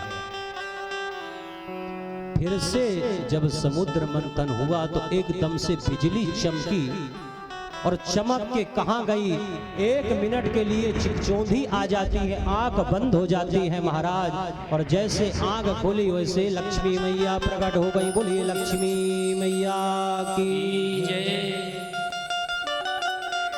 जैसे लक्ष्मी को देखे सब देवता दानव भैया सब मुस्कुराने लगे। और बस सही बात है, ऐसा कौन भागा होगा जिसे लक्ष्मी न चाहिए? लक्ष्मी तो सबको चाहिए। यहाँ तक कि संत महात्मा सब थे, दुर्वासा जी भी अपना चमीटा गाड़ के बैठ गए। लक्ष्मी जी ने कहा भैया लाइन लगा लो और इनके हाथ में एक माला दे दो, जिस पर यह बरमाला जिसको पहना देंगे उन्हीं की हो जाएंगी लक्ष्मी। सबको देखती हुई लक्ष्मी सब पहुंची। इंद्र इत्यादि देखी, बोले अरे ये इंद्र तो बढ़िया, लेकिन आए दिन इनका घिनौना कार होता रहता है, इनकी मैं नहीं हो सकती। दुर्वासा ऋषि को देखी, बोले बहुत अच्छे सिद्ध उच्च कोटि के महात्मा, लेकिन इनमें भी एक कमी है, क्रोध इनके नासिका में सदैव निवास करता है, इसलिए ये भी ठीक नहीं है। अत्र तत्र देखी, मेरे प्रभु नारायण एक कोने में खड़े थे, तो उनके पास लक्ष्मी पहुंच गई और ऊपर से नीचे, नीचे से ऊपर देखी भगवान को देखती रही लेकिन भगवान नहीं देखे। लक्ष्मी जी ने कहा कि इनमें भी अवगुण हैं, जब से मैं इन्हें देख रही हूं लेकिन ये मुझे नहीं देख रहे। लक्ष्मी को लगा यह अवगुण नहीं, यह सगुण के अंतर्गत आता है। यह स्वाभिमानी व्यक्ति को स्वाभिमानी होना चाहिए। स्वाभिमान खो दिया तो कुछ नहीं बचता। अहंकारी नहीं होना चाहिए। अहंकार में और स्वाभिमान में बहुत भेद होता है। स्वाभिमानी होना चाहिए कि हम सनातनी हैं। स्वाभिमानी होना चाहिए कि हम मस्तक पर तिलक लगाते हैं। स्वाभिमानी होना चाहिए कि हम वस्त्र बढ़िया सनातनी परिधान में रहते हैं। लक्ष्मी जी ने नारायण के गले में वरमाला पहनाया। बोलिए लक्ष्मी नारायण भगवान की जय। फिर से समुद्र मंथन हुआ महाराज। बारुणी निकली मदिरा वह दैत्यों को दे दी गई। और अब की बार फिर से समुद्र मंथन हुआ तो धनवंतरी भगवान अमृत का कलश लेकर प्रकट हुए। बोलिए धनवंतरी भगवान की जय। ऐसे 14 रत्न निकले समुद्र मंथन से। और जैसे कलश अमृत के कलश में दृष्टि दानवों को गई और इशारा किए, बोले बढ़िया मौका है, झपट लो। झपट लिए और लेकर भाग दिए। देवता हाथ में हाथ धर के रह गए। ले गया भाग गया। बोले आप क्या करेगा, अब तो चले गए। भगवान ने कहा कि जिसके ऊपर मेरी कृपा होती है वो कभी दुखित नहीं हो सकता। भगवान तुरंत मोहिनी रूप रखे और यह दैत्य जो है आपस में झगड़ा कर रहे हैं। वो कहता पहले मैं पीऊंगा, वो कहता पहले मैं पीऊंगा। इसीलिए कहते हैं हमें आपस में झगड़ा नहीं करना चाहिए। दैत्यों की दृष्टि से हमें देखा जाता। बोली राधे राधे राधे। मोहिनी भगवान पहुंचे और मोहिनी भगवान का जब स्वरूप दैत्यों ने देखा तो मोहित हो गए। कहां का कलश, कहां का अमृत सब भूल गए और जाकर मोहिनी भगवान के हाथ में रख दिया अमृत का कलश। लियो देवी जी आपे बांट दो, हमारे में झगड़ा चल रहा है। वो कहता है कि सब पहले युद्ध करो, सबको जब परास्त जो कर देगा पहले वो पिएगा। मोहिनी भगवान ने कहा कि हो तो तुम कश्यप की संतान लेकिन महामूर्ख हो। बोले मतलब? बोले जान न पहचान, तुमने ऐसा कैसे विश्वास कर लिया मुझ पर? ये इतनी अमूल्य वस्तु आपने मुझे एक क्षण में हाथ में मेरे रख दिया। दैत्यों ने कहा कि हमें पूर्ण विश्वास है, क्योंकि जो हड्डी और चमड़ा को देखकर मोहित होते हैं वे अज्ञानी कहलाते हैं, मूर्ख कहलाते हैं। इसीलिए तो मूर्ख भगवान ने कहा। यदि ज्ञानी होते तो जान न जाते कि कौन है। मोहिनी भगवान ने कहा कि भैया मैं देख रही हूं कि गाढ़ा गाढ़ा कलश के नीचे है और पतला पतला ऊपर है, और एक तरफ देवता बैठ गए और एक तरफ दानव। मोहिनी भगवान ने कहा क्यों ना पहले पतला पतला इन देवताओं को पिला दिया जाए और गाढ़ा गाढ़ा तुम पियोगे तो बड़े हृष्ट पुष्ट रहोगे। बोले हाँ हाँ जैसी आपकी इच्छा, हम तो आप पर निछावर है। तो यहां पर मोहिनी भगवान देवताओं को अमृत पान करा रहे हैं और देवताओं को अमृत पान कराते कराते दानवों को मुस्कुरा रहे हैं दानवों की तरफ, और उस मुस्कुराहट को देखकर उसी में प्रफुल्लित हो रहे हैं। उन्हें यादें नहीं है कि हमारे साथ क्या किया जा रहा है। वो उनके स्वरूप में इतने मोहित हो गए कि उन्हें अपने आप का भी ख्याल नहीं है। लेकिन एक दैत्य था, वह बहुत चतुर था, जिसका नाम है स्वरभानु। स्वरभानु नाम का दैत्य था महाराज, बहुत चतुर चालाक था। उसने सोचा कुछ ना कुछ तो गड़बड़ है, और वह उठा और देवताओं का भेष रखा और सूर्य और चंद्रमा जहां बैठे थे उनके बीच में जाकर बैठ गए। और जैसे बैठा और भगवान समीप ही पहुंच गए थे मोहिनी भगवान, और अंजलि किया और जैसे भगवान ने अमृत परसा वैसे सूर्य चंद्रमा ने कह दिया कि हे प्रभु यह बहरूपिया है, घोर अनर्थ हो गए। वैसे भगवान ने सुदर्शन छोड़ दिया, लेकिन वह अमृत पान कर चुका था।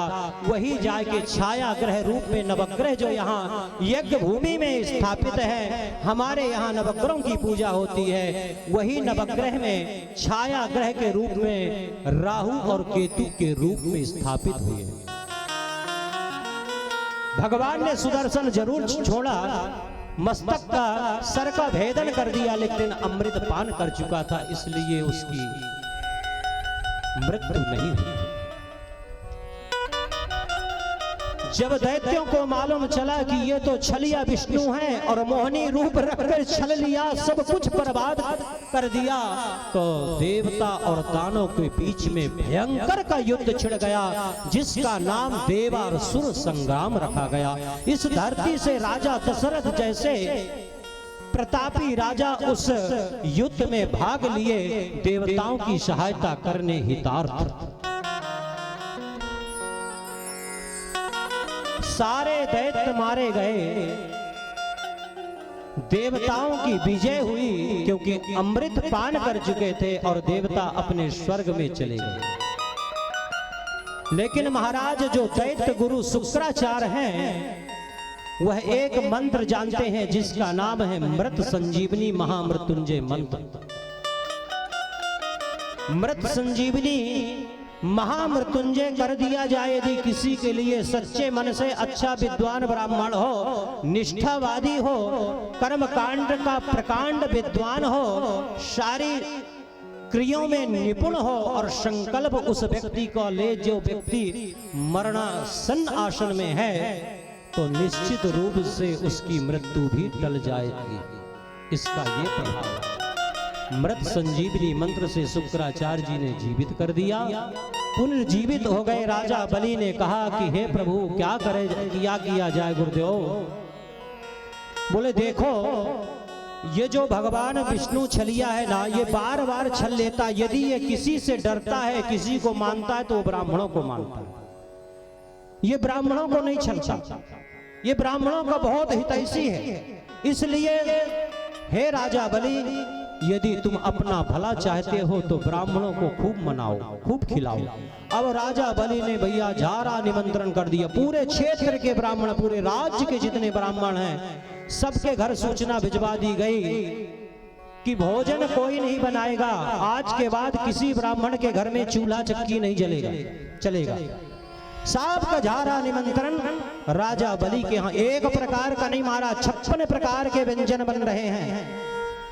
और बढ़िया राजा बलि स्वयं अपने हाथ से पारुष कर रहे, परसते हैं। और ब्राह्मण देवता जब बढ़िया खाए के रबड़ी और डकार लेते हैं, पेट में हाथ फेरते हैं महाराज, तो आशीर्वाद वो देते हैं, यशस्वी भव, कीर्तिमान भव, जय हो राजा बलि, तुमने बहुत अच्छा भोजन कराया। हमने अभी इसके पहले बताया था, ब्राह्मणों को यदि संतुष्ट करना है महाराज, तो धन वैभव में संतुष्ट नहीं कर सकता व्यक्ति, भोजन में ही संतुष्ट कर सकता है। जब ब्राह्मण को भोजन अच्छा स्वादिष्ट करा देता है व्यक्ति, तभी ब्राह्मण पेट में हाथ फेरता है और आशीर्वाद देता है। और वह आशीर्वाद ऐसा देता है कि उस समय भोलेनाथ भी भीखे पड़ जाते। भोलेनाथ तो जरा विचार करेंगे, ब्राह्मण कभी विचार नहीं करेगा कि इस आशीर्वाद से कहीं ऐसा नहीं कि मेरी ही अनहोनी हो जाए। वो तो दे देता, उतना प्रसन्न हो जाता। ब्राह्मण आशीर्वाद दे रहे हैं और ब्राह्मणों के आशीर्वाद से महाराज तेजो में रथ का निर्माण हुआ। यह जो तेजो में रथ है, यह रथ में जो व्यक्ति बैठकर और युद्ध करेगा, तो त्रैलोक के क्या 14 भुवन की ऐसी कोई शक्ति नहीं जो इस रथ का सामना कर सके। राजा बलि इस रथ में बैठा और आक्रमण कर दिया सीधे स्वर्ग पर, और देवासुर संग्राम में जितना यह पीटे थे सारा बदला ले लिया। खूब देवताओं की पिटाई करा और मार भगाया। स्वयं इंद्र के आसन में बैठ गया।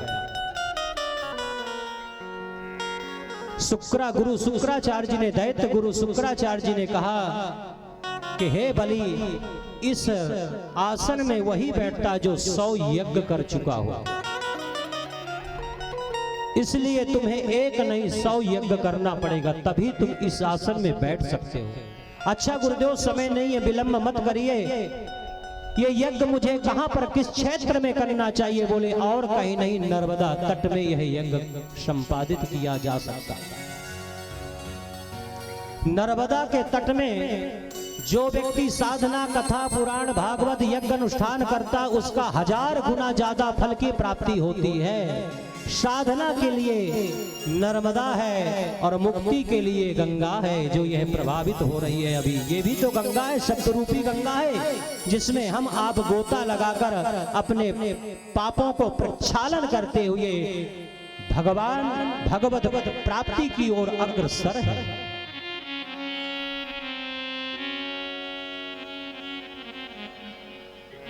राजा बलि यज्ञ करने पहुंच गया और सारे देवताओं की वही हालत हो गई महाराज जो इसके पहले थे।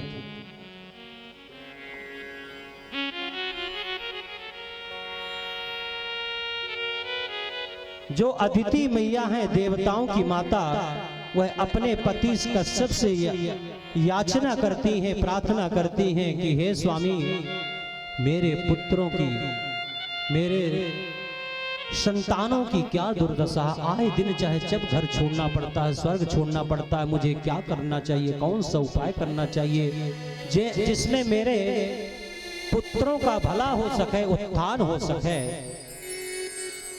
कश्यप जी ने कहा कि हे देवी, यदि आप अपने पुत्रों का कल्याण चाहती हो तो एक आपको व्रत करना पड़ेगा। यह व्रत महाराज फागुन शुक्ल पक्ष में किया जाता है। फागुन शुक्ल पक्ष, इसे माताएं ध्यान से सुनेंगी, बहुत बतिया रही हैं बीच में, आपस में कोलाहल मचा रही हैं। सब जितनी सासें बैठी हैं बहुओं की बुराई कर रही हैं। कर लो बुराई, कितने दिन करोगे? 9 तारीख तक, इसके बाद बहुएं भी खबर ले लेंगी। बोलिए जय श्री राधे, जय श्री राधे। यह माताओं को सुनने योग्य बात है।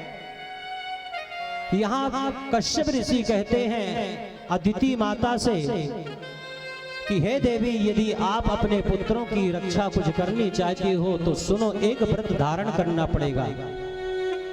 उसका नाम है पयोव्रत। यह पयोव्रत कब किया जाता है महाराज? फागुन माह जो शुक्ल पक्ष होता है, प्रतिपदा से लेकर पूर्णमासी तक। अमावस आती, इसके बाद पूर्णिमा आती है ना, शुक्ल पक्ष जब लगता है, तो प्रतिपदा से लेकर पूर्णमासी तक 15 दिन इस व्रत को स्त्री धारण करे। लेकिन इसमें क्या लेना? सिर्फ गौ माता का दुग्ध लेना है। एक बार चाहे 2-4 लीटर पी जाए, लेकिन एक बार ही लेना है, बार बार नहीं लेना है। और जो स्त्री, जो माता, जो देवी इस व्रत को करती है, उसके कोंग से सुंदर बहुत दिव्य बालक उत्पन्न होता है।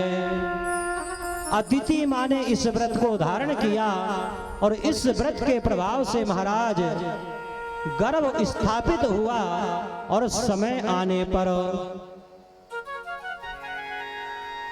अर्थात गर्भ में कौन आ गए? साक्षात परमानंद आ गए, पूर्णानंद आ गए। त्वं बटुं वामनं दृष्ट्वा मोदमाना महर्षयः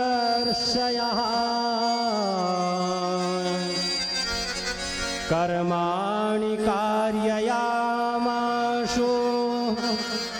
पुरस्कृत्य प्रजापति। किसका जन्म हुआ है महाराज?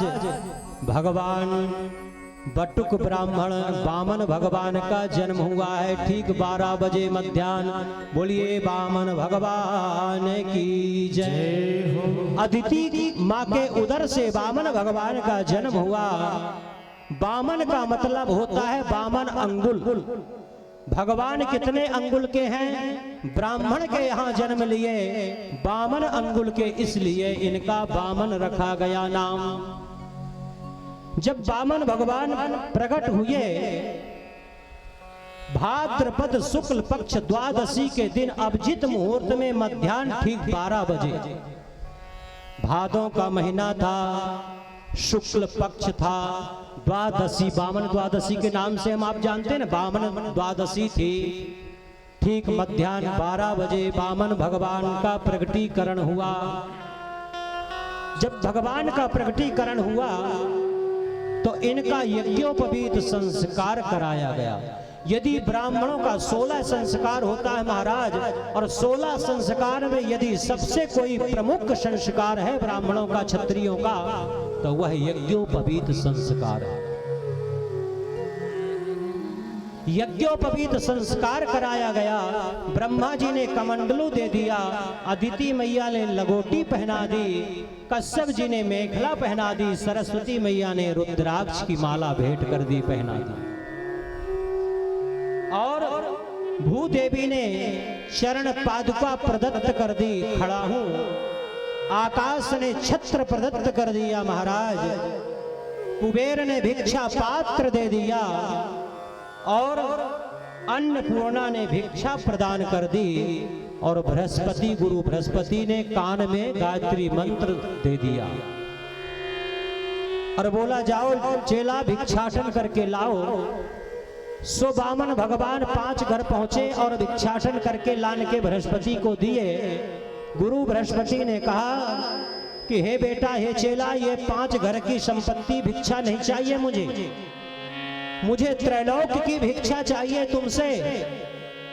बामन भगवान ने कहा गुरुदेव, ये त्रैलोक की भिक्षा कौन देगा मुझे? बोले जिसके पास होगी वो तो देगा। हे बामन जाओ, राजा बलि के पास इस समय त्रैलोक की भिक्षा है, और नर्मदा तट में वह इस समय यज्ञ कर रहा है, 100वां यज्ञ चालू है, वही यह भिक्षा तुम्हें प्रदान कर सकता है। बामन भगवान चल दिए चटपट करते करते, और जैसे यज्ञ भूमि के समीप पहुंचे और यहाँ शुक्राचार्य जी पूर्ण आहुति बनाए बैठे कि चलो पूर्ण आहुति कर दी जाए, 100वां यज्ञ संपन्न की ओर है। और राजा बलि की महाराज बामन पर दृष्टि पड़ी तो बोले गुरुदेव रुक जाओ। बोले क्या हो गया?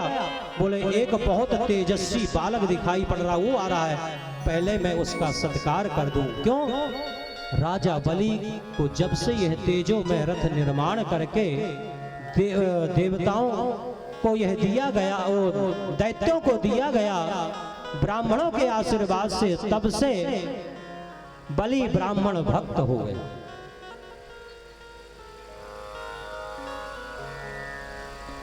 शुक्राचार्य जी ने अनेक प्रकार से रोकने का प्रयत्न किया महाराज, लेकिन राजा बलि नहीं माने।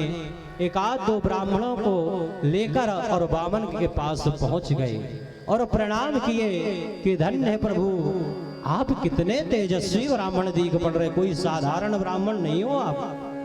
बामन ने कहा हम तो साधारण हैं, आपको लग रहा है तो हम क्या करें? अच्छा मांगो महाराज, क्या चाहिए? बलि के द्वार पर आए हैं। जब भगवान बामन पहुंचे बलि के द्वार पर, तो बलि की बिटिया थी जिसका नाम था रत्नमाला। जब उसने भगवान को देखा तो सोचा कितना अच्छा बालक है, ठीक ऐसा मेरा बालक होता तो मैं अपने हाथों से अपना स्तनपान कराती। और जब बामन भगवान से कहने लगे राजा बलि कि हे ब्राह्मण देवता मांगो क्या चाहिए, बामन ने पहले त्याग दिखाया, हमें कुछ नहीं चाहिए। बोले ऐसा हो ही नहीं सकता है कि राजा बलि के कोई द्वार आए ब्राह्मण देवता और बिने लिए चले जाए, ऐसा नहीं हो सकता महाराज, कुछ ना कुछ तो लेना पड़ेगा, मांगो, संकोच मत करो। आपके आशीर्वाद से बलि के यहाँ किसी चीज की कमी नहीं है, बताओ क्या दे दूं? 10-50 गांव दे दूं, हीरा जवाहर कुंटलों से दे दूं, 2-4 लाख गौदान कर दूं, क्या कर दूं? क्या चाहिए मांगो, जो चाहिए मांगो। भगवान ने कहा बामन ने कि हमें कुछ नहीं चाहिए। जब बलि ने बहुत याचना की तो बामन ने कहा यदि देना चाहते हो तो 3 पग भूमि दे दो।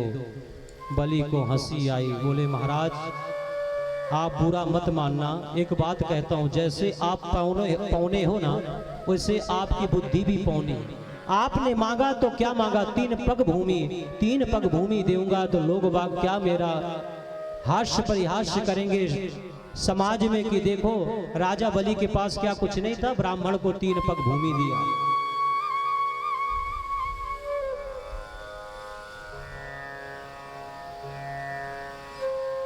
बामन भगवान ने कहा कि हम संतोषी ब्राह्मण हैं, लेकिन महाराज आपके पैर से नहीं, हम अपने पैर से नापेंगे। तो और हंसे कि तुम तो वैसे ही बामन अंगुल के हो, बामन अंगुल के जब तुम हो तो तुम्हारे कितने बड़े बड़े पैर हैं, टांग हैं, तुम कितना लोगे।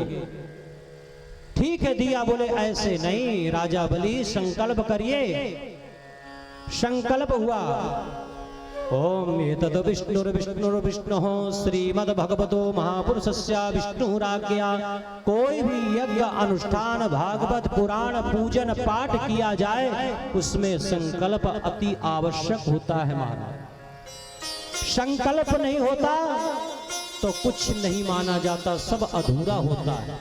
संकल्प का मतलब होता है उस माह नक्षत्र दिन तिथि मुहूर्त संवत्सर इस स्थान में, जैसे यहाँ का संकल्प बोला जाता है कि भारतवर्षे भरतखंडे आर्यावर्तांतर्गत बिहार प्रदेशांतर्गत बक्सर नाम उपग्रामे, बक्सर नाम मंडलांतर्गत कोपलवा नाम उपग्रामे।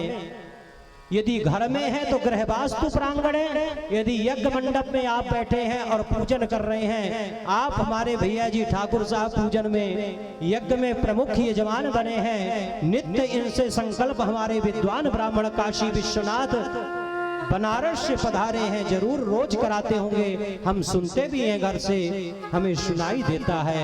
ये संकल्प का मतलब होता है, मैं एक संक्षिप्त उदाहरण देता हूँ कि जैसे चिट्ठी लिखी जाए और चिट्ठी में यदि पता न लिखा जाए तो डाकिया उसे फाड़कर फेंक देगा, कहाँ भेजेगा। ठीक उसी प्रकार जो हम संकल्प करते हैं वह संकल्प एड्रेस के रूप में होता है, पता के रूप में होता है कि हे प्रभु यह सत्कर्म हमने इस मुहूर्त में इसके सामने इसके समक्ष यह हमने संपादित किया। लेकिन महाराज हाथ में जल डालना चाहिए, जल रखना चाहिए। अभी संकल्प जब हुआ, संकल्प करने के लिए तत्पर हुए, जैसे राजा बलि वैसे शुक्राचार्य जी पधार गए। सावधान राजन। शुक्राचार्य जी ने देखा कि बहुत देर से यह बात वार्तालाप चल रहा है इनका, यह बामन ब्राह्मण जो है और राजा बलि का देखो तो कौन है। ध्यान लगा के देखा तो वह समझ गए शुक्राचार्य कोई साधारण विद्वान नहीं, वह जान गए और बोले कि सावधान बलि, ये जिससे तुम बामन कह रहे हो ये बामन नहीं है। क्या कहते हैं शुक्राचार्य जी, अरे ये सबई रोचने साक्षात भगवान विष्णु रक्षयः कश्यपादिर्जातो देवानां कार्य सिद्ध्यता। हे वैरोचन पुत्रो राजा बलि, सावधान हो जाओ। जिसे तुम बामन कहते हो ना ये बामन है ना ये तिरपन है, यह भगवान विष्णु छलिया है, यह बामन बन के आया है तुम्हें छलने के लिए, सावधान हो जाओ। राजा बलि संकल्प नहीं करना, हाथ पसारे थे संकल्प करने के लिए। राजा बलि ने कहा कि हे गुरुदेव मैं तो वैसे ही बोल दिया, संकल्प तो मेरा पहले हो गया, आप मुझे धर्म मार्ग से मत हटाएं। आप ही तो बोलते थे कि ब्राह्मणों की सेवा सर्वोपरि है, सेवा करना चाहिए।